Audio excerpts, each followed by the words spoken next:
Space was burning. Wreckage drifted through the void like falling ash. Shields failed one by one. Ships that had survived 100 battles were torn open in seconds. The Allied fleet was collapsing, and everyone knew it. On the command deck of the flagship Ilyara, alarms screamed without pause. Officers shouted reports that no longer mattered. Weapons were offline. Engines were damaged. Retreat routes were gone. They had miscalculated. The enemy fleet filled the stars ahead, vast, orderly, unstoppable.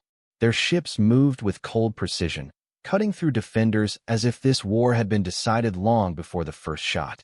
Admiral Kethrin stood at the center of the bridge, claws clenched behind his back. His species had fought for centuries. They were proud. They did not beg. But pride was dying out here. Fleet status, he demanded. A trembling officer replied. We have lost 62% of our ships. Communications with the outer wings are gone. Ammunition is below critical.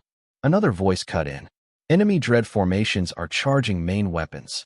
Silence spread across the bridge. Everyone knew what that meant. One more volley, and the fleet would cease to exist. Kethrin looked at the tactical display. Red symbols flooded the screen. Blue ones winked out one by one. Whole civilizations had pinned their survival on this stand. If this fleet fell, the enemy would roll forward without resistance. Planets would burn. Children would never grow old. The admiral turned slowly. Options. No one spoke. Then, from the back of the chamber, a quiet voice broke the silence. There is one option. All eyes turned. The speaker was Archivist Lorne, an old scholar assigned to the fleet more for tradition than usefulness. His hands shook as he activated his console. It is forbidden, an officer snapped. We are not discussing myths. They are not myths, Lorne said softly. They are records. Kethrin studied him. Explain. The archivist swallowed. There is a signal. An emergency beacon. Older than this council. Older than most of our laws. The room grew tense. Where does it go? Kethrin asked. Lorne hesitated. Say it, the admiral ordered. It goes beyond mapped space, Lorne said. To a system marked as abandoned. Quarantined. The archives label it with a single warning. The lights flickered as another Allied cruiser exploded outside the viewport. What warning? Kethrin asked. Lorne's voice dropped to almost a whisper. Do not contact. Murmurs spread across the bridge. Fear. Recognition. An officer stepped forward angrily. That is madness. Those files were sealed for a reason. Yes, Lorne replied. Because the last time the galaxy called them, the war ended. How? Someone demanded. No one remembers exactly, Lorne said. Only the aftermath. Enemy empires erased. Entire battlefronts silenced. And then, they left. Kethrin's eyes narrowed. Who are they? The archivist looked up, and for the first time, fear outweighed protocol. Humans. The word felt heavy. Some officers laughed nervously. Others went pale. Impossible, one said. Humans are extinct. They are not, Lorne replied. They withdrew. Why would they abandon the galaxy? Another demanded. Because the galaxy feared them, Lorne answered. Because after the last Great War, the Council decided humanity was too dangerous to keep close. The bridge fell silent again. Outside, the enemy fleet charged weapons that glowed like newborn stars. Kethrin stared at the warning label glowing on Lorne's screen. Do not contact. What happens? The Admiral asked slowly. If we send this signal. Lorne met his gaze. If humans still exist, they will answer. And if they do not, then we die anyway. Another explosion rocked the flagship. The hull screamed. Gravity wavered. Kethrin closed his eyes for one long breath. He had sworn to protect the galaxy, even from its own past. Prepare the beacon, he said. Several officers protested at once. Admiral, that is an order, Kethrin said sharply. Authorize full emergency transmission. Lorne's hands hovered over the console. Once activated, it cannot be recalled. Send it. The archivist pressed the final command. A pulse of energy surged through the ship, through the fleet, and then vanished into the dark, faster than light, deeper than charts allowed. For a moment, nothing happened. The enemy fleet continued its advance. Hope began to die. Then every sensor on the bridge spiked at once. Admiral, an officer shouted. We are detecting a response. From where? Kethrin demanded.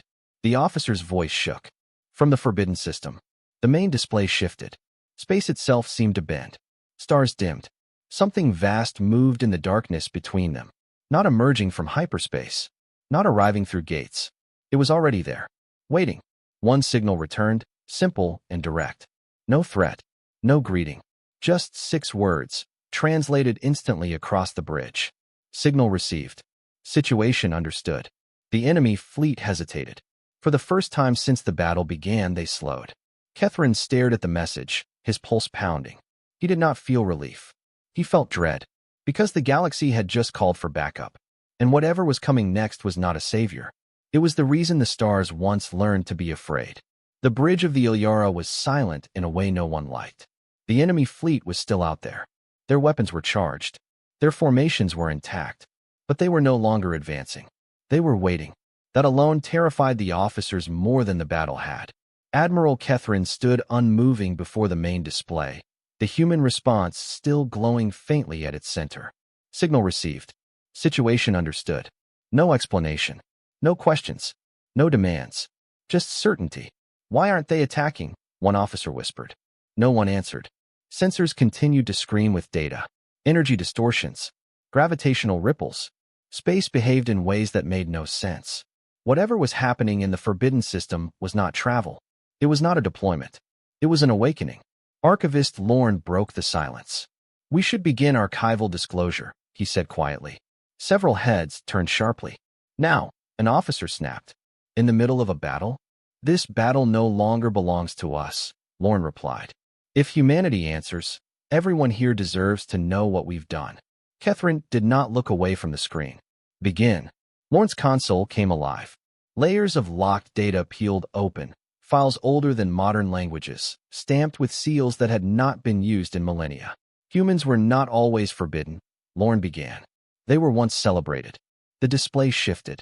Images appeared, ancient star maps, outdated fleet symbols, worlds long since renamed or erased.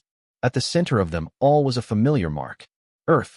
Humanity was a death world species, Lorne continued.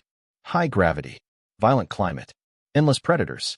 Survival shaped them differently from the rest of us. Several officers shifted uncomfortably.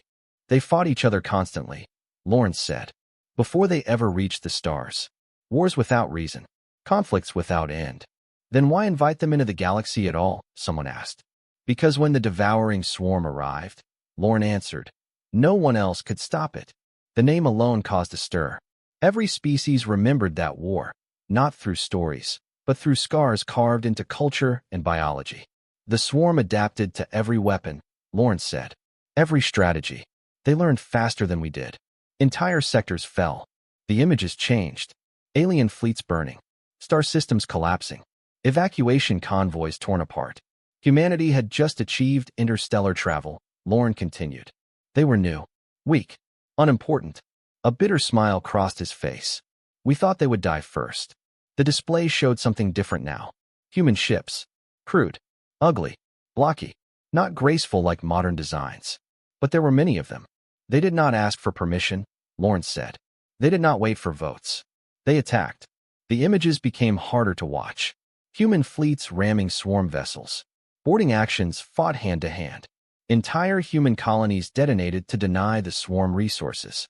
They lost billions, Lorne said. And they kept going. Kethrin finally turned. What changed the war? Lorne hesitated. What they were willing to do. The display paused on a single file, its access warning pulsing red. They studied the swarm, Lorne said. Not to defeat it in battle, but to break it completely. A young officer frowned. What does that mean? It means, Lorne said softly, they rewrote the rules of war. The images showed stars going dark. Not destroyed. Turned off. Humanity developed weapons that targeted ecosystems, biology, and reproduction, Lorne said. They did not seek victory. They sought finality. The bridge was silent. They burned entire swarm breeding regions, Lorne continued. They collapsed on the hyperlanes. They poisoned the void itself. Is that even possible? Someone whispered. It was, Lorne replied. Because they didn't care if the galaxy survived intact, as long as the swarm didn't. Kethrin's voice was low. And after the war? Lorne exhaled. The swarm was gone. Erased. No trace. No remnants. The display changed again. Celebrations. Councils. Treaties signed. Humanity was hailed as saviors, Lorne said. For exactly 12 cycles. The image darkened. Then fear set in. Council records scrolled past. Debates, emergency sessions, classified votes. They realized, Lorne said, that humanity did not fight like us. They did not seek balance or deterrence. The display paused on a single line of ancient text. They will always choose extinction over compromise. They saw humans as a solution that could not be controlled, Lorne continued. So they did what politics always does. He looked around the bridge. They rewrote history. The images changed again. Human symbols erased from maps. Records altered. Species classifications updated. Human worlds were isolated, Lawrence said. Trade routes cut. Diplomatic channels severed. When humans protested, the display showed silence. They were ignored. Catherine's fists clenched. So humanity left. Yes, Lawrence said. Not in defeat. In preparation. The final archive file opened. It showed a single message, ancient and untranslated for centuries. Lawrence spoke it aloud. If the galaxy fears what we must become to protect it, then we will protect it from afar. The archives ended. No more data. No more history. Only the present. Outside the viewport, space trembled again. This time, the enemy fleet reacted. Formations broke. Weapons powered down. Signals erupted in panicked bursts. They're retreating, an officer said in disbelief. No, Catherine said slowly. They're afraid. Sensors flared. Something massive was entering real space, not with light or sound, but with pressure. Gravity warped. Distance lost meaning. The stars behind the enemy fleet began to vanish, not blocked, but swallowed by shadow. A human fleet did not arrive. A human presence did. The comm system activated on its own. A new transmission appeared. Humans. Unencrypted. The voice was calm. Controlled. Older than any living species on that bridge. This is not a rescue, it said. This is containment. Catherine swallowed. Humanity has returned, the voice continued. And the war is no longer yours. The transmission ended. The enemy fleet began to break apart, not from weapons fire, but from something unseen moving among them. And for the first time since the signal was sent, Admiral Catherine understood the truth. Calling humanity had not saved them. It had ended everything. No weapons fired. That was the first thing everyone noticed. The enemy fleet was tearing itself apart, not from explosions, not from impacts, but from panic. Ships veered out of formation, colliding with one another. Communication beams flooded every channel, overlapping in desperate noise. And yet, nothing touched them. The darkness between the fleets thickened. On the bridge of the Ilyara, sensor officers stared at their displays in disbelief. I can't track it, one said. Whatever is moving out there isn't registering as mass, or energy, or matter. Another voice followed, quieter. It's bending everything around it. Admiral Catherine felt the deck hum beneath his feet. Not vibration, pressure. As if the ship itself was being weighed and measured. What is humanity doing? An officer asked. Archivist Lorne did not answer immediately. They are positioning, he said finally. The main display shifted to a wide tactical view. The human presence did not show as ships or fleets. Instead, it appeared as vast zones of distortion, regions where distance stretched and folded unnaturally. They are not advancing, Lorne continued. They are enclosed. The enemy fleet seemed to realize it at the same moment. A command vessel broadcast an emergency signal across all frequencies. It was not translated at first, too frantic, too chaotic, but the meaning was obvious. They were calling for reinforcements. They were calling for gods. Nothing answered. Then something new appeared. At the center of the distorted space, faint lights ignited. Not bright, not dramatic, just present. Human ships. They emerged slowly, deliberately, as if stepping out of shadow rather than traveling. Their hulls were dark, scarred, layered with armor that looked grown instead of built. No insignias, no banners, just purpose. They're enormous, an officer whispered.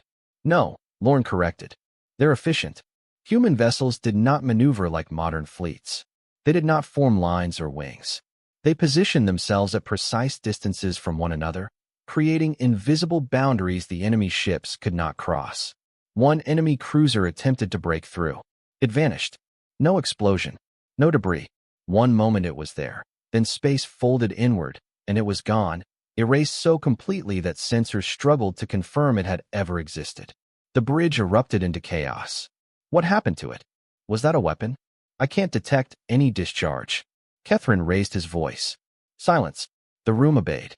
Outside, the human fleet continued to assemble. More ships arrived, some massive, some small, all silent. They moved with unsettling calm, as if the outcome was already decided. Then the enemy fired. A coordinated barrage of energy lances tore across the void, converging on the nearest human vessel. The beams struck dead center and bent. They curved away, spiraling harmlessly into nothing. The human ship did not react. It did not raise shields. It did not return fire. It simply drifted closer. That's impossible, someone breathed. No, Lorne said quietly. It's intentional. The enemy fleet broke ranks. Ships fled in every direction, slamming into invisible barriers. Hyperdrives ignited and failed instantly, engines screaming as spacetime itself rejected them. They were trapped. The human voice returned to the comm system, calm as before. This region is under human quarantine. The words carried weight, not volume, but authority. All hostile entities are contained. Resistance is unnecessary. One enemy commander forced a response through the interference. You cannot do this, the alien voice hissed. This space does not belong to you. There was a pause. Then the human voice replied. This space belongs to the living. Something changed. The human ships moved, not forward, but inward. The zones of distortion tightened, compressing the enemy fleet into smaller and smaller pockets. Human vessels began to deploy smaller craft. Not fighters, not drones. Collectors. They latched onto enemy ships, cutting through hulls with surgical precision. Weapon systems were shut down. Command bridges sealed. Entire crews were taken alive. They're not killing them, an officer said in disbelief. They don't need to, Lorne replied. The war is already over. Kethrin watched as the enemy flagship, a vessel that had crushed entire star nations, was immobilized and surrounded. A human ship positioned itself directly before it. This one was different. Larger. Older. Its hull bore deep scars that no repair had bothered to hide. The human voice spoke again, this time directed solely at the enemy command. Your expansion ends here. You cannot threaten us, the enemy commander spat. Others will come. They already did, the human replied. They called us. Silence followed. Then the enemy flagship began to collapse inward, not crushed, but folded. Space twisted around it, peeling it open like a shell. Inside, its core was exposed. The human ship fired a single pulse. Not a blast. A signal. The enemy vessel went dark. Dead, but intact. The human voice spoke one last time. Containment complete. Across the battlefield, enemy ships powered down one by one. No explosions. No final stand. Just surrender forced by inevitability. On the Ilyara, no one cheered. They watched in stunned quiet as the galaxy's greatest threat was neutralized without a battle. Kethrin finally spoke. This is what they feared. Lorne nodded. This is what we made them. The human fleet did not linger. As quickly as they had arrived, they began to withdraw. Collectors departing with captured ships, distortion fields relaxing. Stars returned. Space breathed again. Before the last human vessel vanished, one final transmission was sent, this time to the Allied fleet. You are safe, the voice said. For now. Kethrin leaned forward. Human commander, he said, choosing his words carefully. Will you stay? There was a pause longer than before. We did not return to rejoin the galaxy, the human replied. We returned to prevent its collapse. And when the next threat comes? Kethrin asked. The answer was immediate. Do not call unless you are ready to accept what follows. The channel closed. The human ships disappeared into the dark. Left behind was a silent battlefield, a saved galaxy, and a truth no one could ignore anymore. Humanity had not come back as allies. They had come back as an ending. And the galaxy would never forget it. The battlefield did not look like victory. It looked like a graveyard that had never learned how to scream. Enemy ships floated powerless in the void, their weapons dark, their engines dead. Some were intact. Others were twisted gently, as if space itself had folded them and then set them aside. No debris fields. No firestorms. Just stillness. For the Allied fleet, the silence was unbearable. On the bridge of the Ilyara, no one spoke. Officers stared at their consoles, waiting for alarms that did not come. The stars were steady again. Gravity felt normal. Space had returned to behaving the way it was supposed to, and that terrified them more than the battle ever had. Admiral Kethrin stood with his hands braced against the command rail. His fleet was alive. His people were alive. The galaxy had been spared, yet his instincts screamed that they were standing too close to something vast and patient. "Status," he said at last. A sensor officer swallowed. "All enemy vessels are secured or disabled. No energy buildup detected. No hostile movement." "Human fleet?" Kethrin asked. The officer hesitated. "Gone." Archivist Lorne closed his eyes slowly. "They always leave like that," he said. "Without explanation?" Kethrin asked. "Yes," Lorne replied. "Without permission." The comm systems chimed. An incoming signal forced its way through. Alien in origin, encrypted, desperate. "They're requesting negotiation," an officer said. "The enemy command ships." Kethrin stared at the tactical display. "After everything?" "They are afraid," Lorne said. "And fear makes honesty optional." "Put them through," Kethrin said. The main screen shifted. A figure appeared, tall, armored, its species known across the galaxy for conquest and pride. Now its posture was rigid, controlled with effort. "We surrender," the enemy commander said immediately. Unconditionally. No demands. No posturing. Just surrender. Kethrin felt a chill. That was fast. The commander's eyes flicked away for a fraction of a second. "We have reviewed historical probabilities." Lorne raised a brow ridge. "You knew about humanity." "We knew enough," the commander said. "We believed the records were exaggerated. They always do." "And now?" Kethrin asked. "Now," the commander said quietly, "we understand why your galaxy erased them." Kethrin leaned forward. "Then you also understand that surrender may not save you." The commander nodded. "We understand that survival is no longer the goal." The transmission ended. Silence returned. Kethrin exhaled slowly. "Prepare secure holding procedures. We will not execute prisoners." Lorne studied him. "You are certain?" "We are not humanity," Kethrin said. Lorne did not respond. Hours passed. Rescue operations began. Damaged ships were stabilized. Survivors were recovered. Medical bays filled with the wounded. Across the fleet, the same question spread without words. Were the humans watching? No one could tell. Long-range sensors showed nothing unusual. No distortions. No shadows. But after what they had witnessed, absence meant nothing. In the Council Core, light years away, panic erupted. Emergency chambers filled with representatives shouting over one another. Archived warnings resurfaced. Long-suppressed files leaked. Names spoken only in sealed rooms echoed through public channels. "Humanity. They were not supposed to return," one counselor shouted. "They never left," another corrected. "We just stopped looking." Votes were called. Motions passed and failed within minutes. Some demanded immediate contact. Others demanded absolute silence. Fear fractured unity. Back on the Ilyara, a new signal arrived. "Humans. Not broadcast. Directed." The bridge stiffened instantly. "Patch it through," Kethrin said. The familiar calm voice filled the chamber. "You are securing survivors." "Yes," Kethrin replied carefully. "Good," the human said. "They are no longer a threat." Kethrin swallowed. "Human commander, what happens to them?" A pause. "They will be contained," the voice said. "Studied. Prevented from repeating this pattern." "Forever?" Kethrin asked. "Yes." Lorne stepped forward. "You speak of them as a disease." "We speak of behavior," the human replied. "Species are not evil. Choices can be terminal." Kethrin felt the weight of that sentence settle over him. "You could rule the galaxy," he said. "No force could stop you." Another pause, longer this time. "We tried that once," the human said. "It ended badly." "For whom?" Kethrin asked. "For everyone," the voice replied. The human transmission did not end immediately. "There is something else," the voice continued. "This conflict was not isolated." Kethrin's eyes narrowed. "Explain." "The enemy you faced was one branch," the human said. "Their expansion patterns match earlier threats." "Are you saying there are more?" Kethrin asked. "Yes." The bridge went still. "How many?" Kethrin asked. "Enough," the human replied. "That the galaxy should reconsider how it prepares for war." Lorne felt cold. "You knew this already."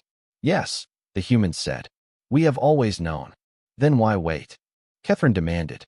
Why not stop them earlier? Because intervention changes behavior, the human replied. The galaxy grows dependent, lazy, complacent. Catherine clenched his jaw. So you let millions die to teach a lesson? No, the human said evenly. We let the galaxy decide when survival mattered more than pride. The words cut deep. The human voice softened slightly, not with emotion, but with gravity. You called because you had no other option. That is when we answer. And next time? Catherine asked. There will be a next time, the human replied. There always is. The transmission ended. The bridge remained silent long after. Lorne finally spoke. They are not allies. No, Catherine agreed. They are boundaries. Across the galaxy, news spread quickly. Humanity was real. Humanity was watching. And humanity was not interested in forgiveness. The stars felt smaller now. Not because humanity had returned, but because the galaxy had realized it was no longer alone with its mistakes. The first human ship returned alone. It did not arrive with distortion or spectacle. It appeared at the edge of the Allied fleet's sensors like a thought forming, quiet, controlled, undeniable. On the Ilyara, alarms did not sound. Every system simply acknowledged it. Admiral Catherine stood as the vessel came into view.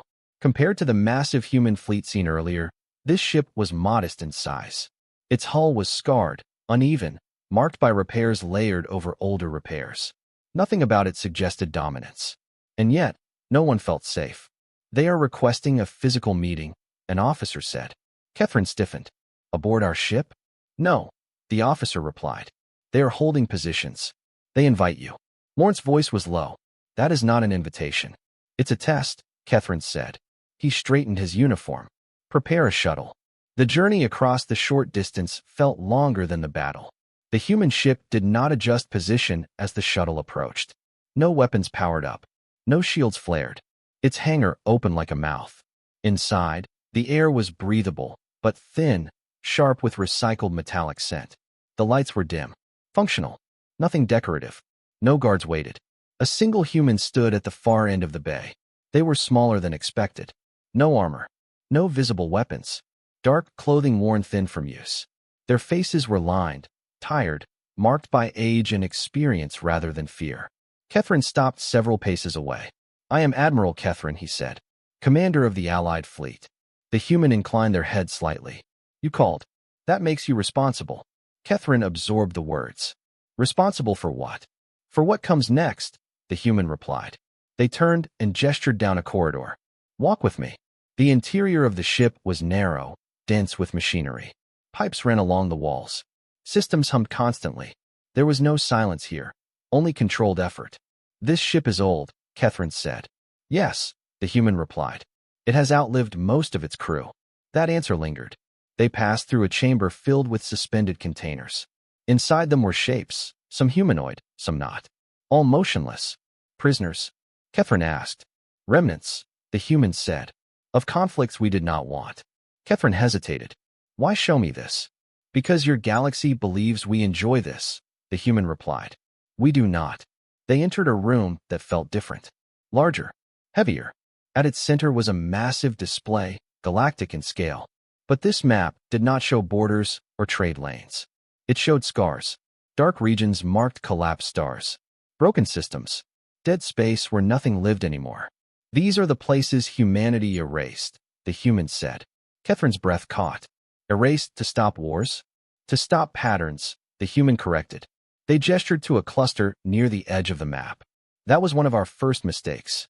Mistake, Catherine echoed. We intervened early, the human said. We saved everyone. And they learned nothing. The human moved to another mark. This one, we waited too long. Catherine stared. How many died? The human did not answer immediately. Enough, they said finally. Catherine felt the weight of it press down on him. So you balance extinction against survival. Yes, the human said. Every time. They turned to face him fully. You think we are monsters because of what we do, the human said. But we became this because of what we lost. With a gesture, the display shifted. Human worlds appeared. Thousands of them. Then they began to disappear. One by one. After the swarm, the human said, the galaxy thanked us. Then feared us. Then isolated us. Images showed embargoes. Blockades. Broken treaties. They told us peace required trust, the human continued. Then they removed every reason to trust them. Human colonies burned. Not from invasion, but from neglect. Supply lines cut. Medical aid denied. Entire worlds left to fail. We lost billions, the humans said. Not in war. In silence. Kethrin clenched his hands. The council is not here, the human interrupted calmly. And guilt is not useful. They deactivated the display. When humanity withdrew, the humans said, we made a choice. Kethrin waited. We would never fight for gratitude again.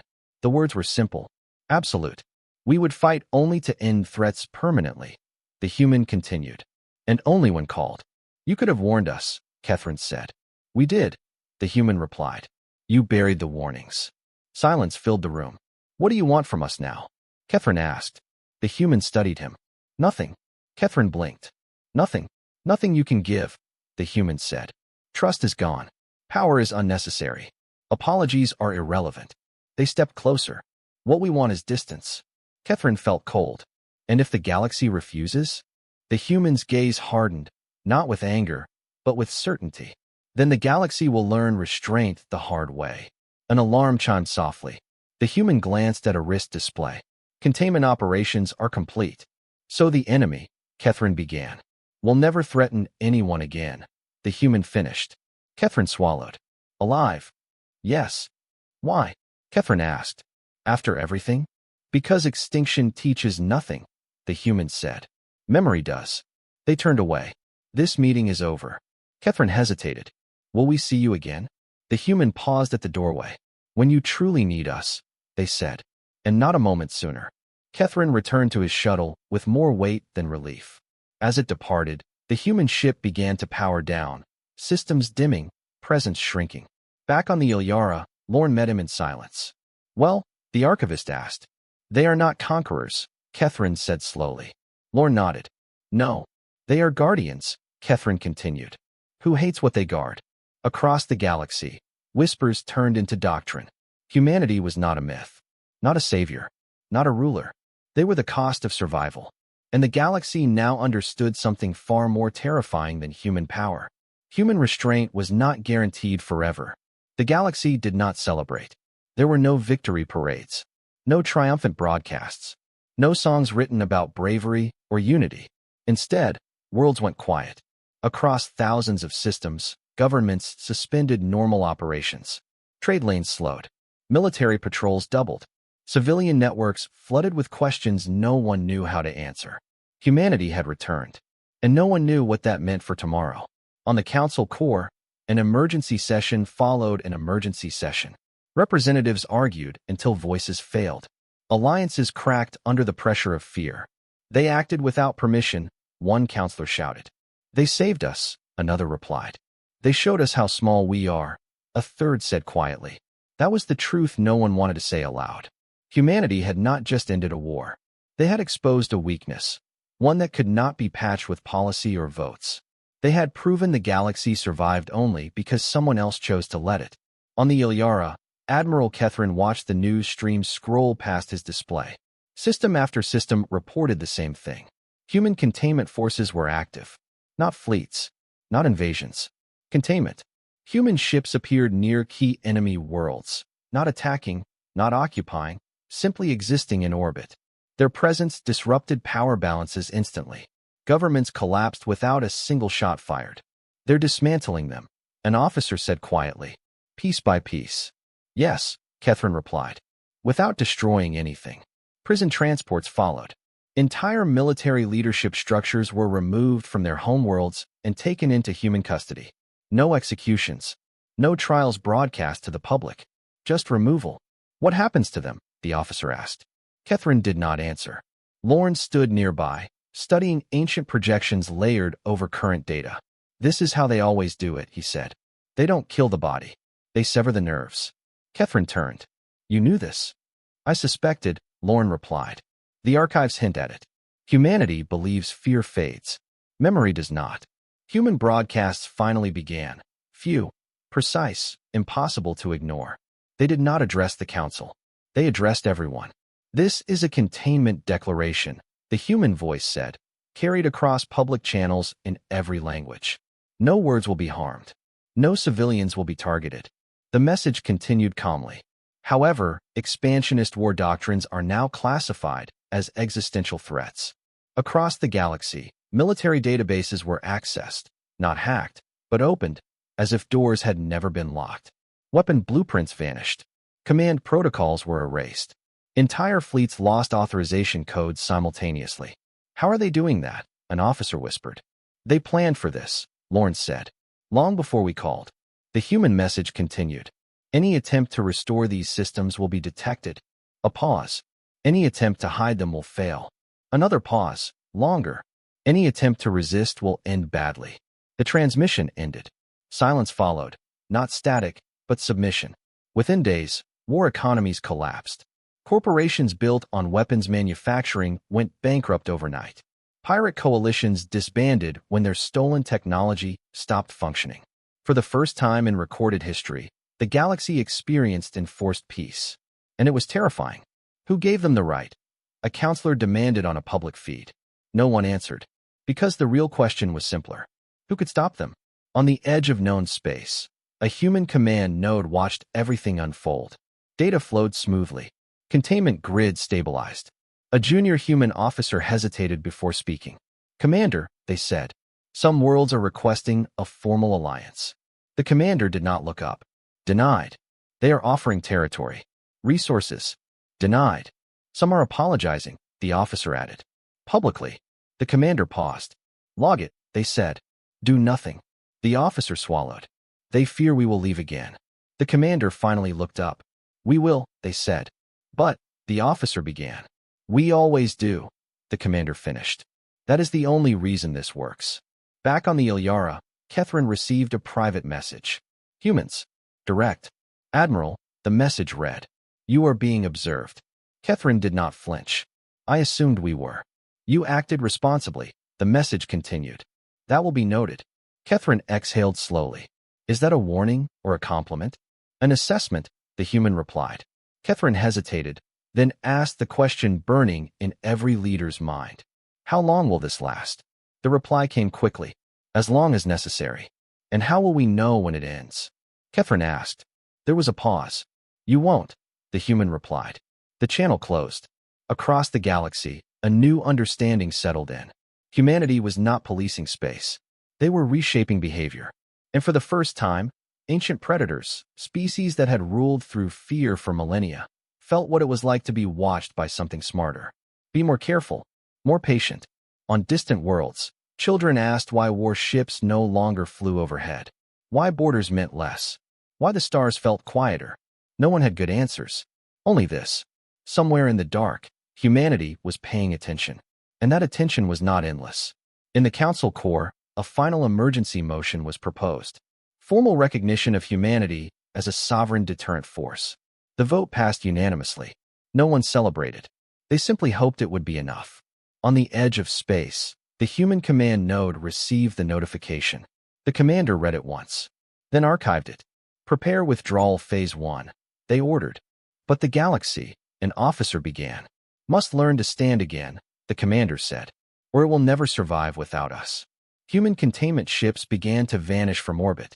One by one, systems felt the absence immediately, like the moment after a storm, when the wind stops and you realize how much it had been holding back.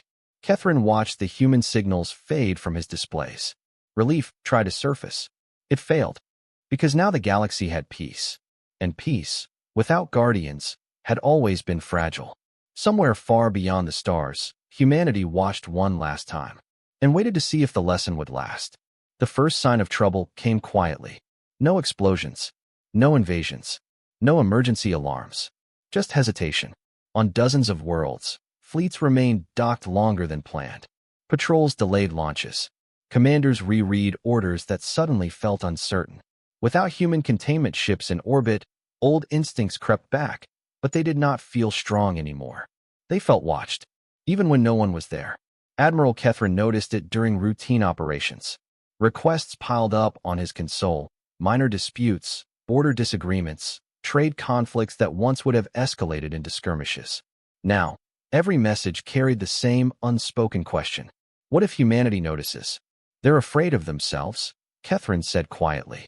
Archivist Lorne stood beside him, reviewing political projections. No, he replied. They're afraid of being remembered. Across the galaxy, war councils dissolved. Generals resigned. Old doctrines were quietly removed from military academies. Entire chapters of strategic textbooks were erased, not by human interference, but by choice. No one wanted to be the next example. But fear does not disappear. It changes shape. On the council core, representatives argued again, this time not about humanity, but about responsibility. We relied on them, one counselor said. That was a mistake. We survived because of them, another countered. And what happens when they decide not to answer next time? A third demanded. Silence followed, because no one could guarantee they would. Public sentiment shifted.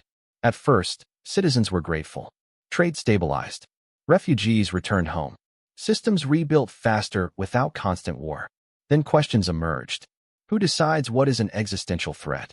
Who watches the watchers? Who holds humanity accountable? Protests began on several core worlds. Not violent, careful, organized, afraid. Banners displayed a single symbol, an empty starfield. The message was clear. We do not want gods. Catherine watched the feeds with growing unease. They're forgetting already. Lorne shook his head. No, they're pretending control has returned. A message arrived, human. Not a warning, not a command. An observation. Civil unrest detected, it read. No intervention planned. Catherine stared at the words. They're really leaving. They always meant to, Lorne said. But the galaxy isn't ready, Catherine replied. Lorne met his gaze. It never is. On a distant frontier world, an old enemy species tested the silence. A single ship crossed a demilitarized zone. No response. It crossed another. Still nothing. Confidence grew. A second ship followed. Then a third. Within days, a small fleet assembled. Just enough to probe, not enough to provoke. Human sensors detected it instantly. They did nothing. The fleet advanced. In the world below, citizens panicked. Emergency calls flooded the council. Military commanders requested authorization to strike. Authorization stalled. Everyone waited. For humanity, they did not arrive. The enemy fleet halted in orbit. Hours passed, then days. No invasion. No attack. Just presence. The message was clear. We remember how this used to work. Fear spreads faster than relief. What if humanity abandoned us? Citizens demanded. What if this is a test? Leaders whispered. Catherine felt the weight of command settle heavier than ever before. This is the moment, he said. The one humanity warned us about, Lorne replied. Catherine ordered his fleet forward. Not to attack, to stand. Allied ships moved into defensive formation around the threatened world. Shields raised. Weapons powered, but not aimed. The enemy fleet responded in kind. A standoff, just like the old days. Except now, everyone knew how it ended if it went too far. On the human command node far beyond the frontier, officers watched silently. They're choosing restraint, one noted. Yes, the commander replied. For now. Do we intervene? Another asked. The commander shook their head. Not unless they fail. Back at the standoff, a single transmission crossed the void. Alien to alien. This world is protected, Catherine broadcast. Withdraw. The enemy commander hesitated. Then replied. Or what? Catherine paused. He thought of human ships folding space. Of stars erased. Of containment without mercy. He did not invoke humanity. He invoked consequence. Or you will force us to remember why the monsters existed. Silence followed. Minutes stretched. Finally, the enemy fleet powered down. Then turned away. No victory cheers followed. Only exhausted relief. Across the galaxy, similar moments played out. Small tests. Quiet probes. Each time, restraint was held. Not because of strength, but because of memory. Humanity did not need to return. They were already present in every decision. On the council core, a new doctrine was drafted. The responsibility accords. Not enforced by force. Enforced by fear of becoming irrelevant. Or worse, noticed. Lorne read the final text slowly. They're learning. Yes, Catherine said. But slowly. And if they forget again? Lorne asked. Catherine looked toward the stars. Then humanity will remind them. Another human message arrived. Brief. Assessment complete, it read. The galaxy is unstable, but improving. Kethrin allowed himself a small breath. Is that approval? No, Lawrence said. It's patience. Far beyond sight, the human command node prepared to go dark. Sensors powered down. Networks disconnected. Observation reduced to minimum thresholds. Humanity faded, not gone, but distant. The commander issued one final directive. Let them choose, they said. That is the only victory that lasts.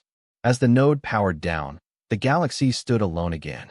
Not protected, not abandoned, just responsible. And for the first time in a very long history, the stars waited to see if the galaxy could survive without monsters guarding it. The galaxy did not mark the day humanity vanished. There was no announcement, no final transmission, no dramatic withdrawal. One moment, the long-range sensors showed faint human observation signatures at the edge of known space. The next moment, there was nothing. No distortion, no shadow, no proof they had ever been there at all. Only absence. For many worlds, that absence felt like relief. For others, it felt like standing alone on a battlefield after the last giant had walked away. Admiral Kethrin stood on the observation deck of the Ilyara, watching familiar stars shine without interruption. Space felt normal again, predictable, safe, and somehow more dangerous than ever. They're really gone, an officer said quietly behind him. Kethrin did not turn. No, he replied. They're finished speaking. Time passed. Weeks became months. The galaxy tested itself cautiously at first. Trade expanded. Borders stabilized. Old grudges cooled, at least on the surface. The responsibility accords were enforced not by fleets, but by memory. Every war room carried the same silent rule.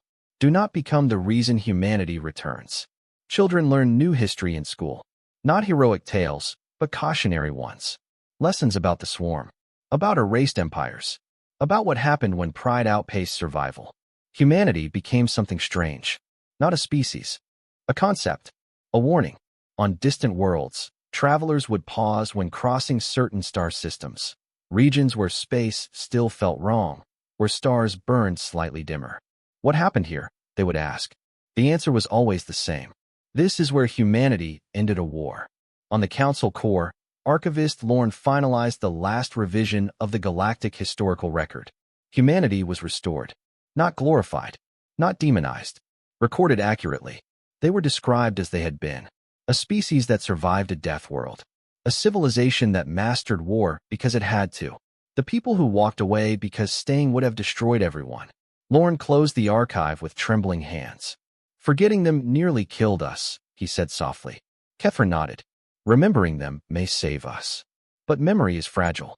Generations passed. Those who had witnessed human intervention aged. Then died. Their stories became secondhand. Then theoretical. Fear softened. Confidence returned. On a remote frontier world, a new coalition rose. Young, ambitious, convinced that the galaxy had changed. That it was stronger now. That the old monsters were gone forever. They tested borders. Claimed systems. Pressured weaker neighbors. The galaxy watched. And waited. No human ships appeared. No warnings came. Encouraged, the coalition advanced further. War seemed possible again. On the Ilyara, now a museum vessel, Admiral Kethrin, old, scarred, and tired, stood before a group of young officers. They think the silence means safety, one said. Kethrin shook his head. It means patience. But humanity is gone, another argued. The archives say so. Kethrin turned slowly. No, he said. The archives say humanity stopped intervening. He gestured to the stars beyond the viewport. Do you really believe a species that planned for 10,000 years simply stopped watching? The room fell quiet. That same cycle, something changed. No ships appeared. No space bent. No fleets arrived. Instead, data began to surface.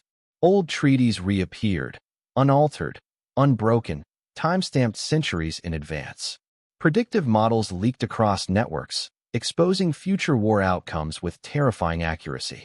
Every scenario ended the same way. Total collapse. The coalition's leaders panicked. They halted expansion, called emergency sessions, blamed one another. The galaxy did not intervene. It did not need to. The coalition dissolved under the weight of certainty. Across known space, a phrase began to circulate again. Not officially, not loudly, just enough. They're watching. No proof existed. That was the point. On a forgotten observation node beyond mapped space, a single human system reactivated for exactly 12 seconds. Just long enough to record compliance. Then it powered down again. Far away, on Earth, still hidden, still quiet. Humanity continued its work. Not building fleets. Not forging weapons. Watching patterns. Studying behavior. Waiting. They had learned something long ago that the galaxy was only beginning to understand. Force changes outcomes. Absence changes minds. The final human record of the intervention was sealed under a single line of text, untranslated for centuries. When it was finally decoded, it became the galaxy's most quoted sentence. Not a threat, not a boast, a reminder. If humanity answers your call, understand this. Your war was already lost. The stars continued to burn. Civilizations rose and fell more carefully now. Borders were drawn with restraint. Power was exercised with memory. And somewhere beyond sight, beyond fear, beyond legend, humanity waited. Not as gods, not as monsters, but as the last answer the galaxy would ever want to hear again.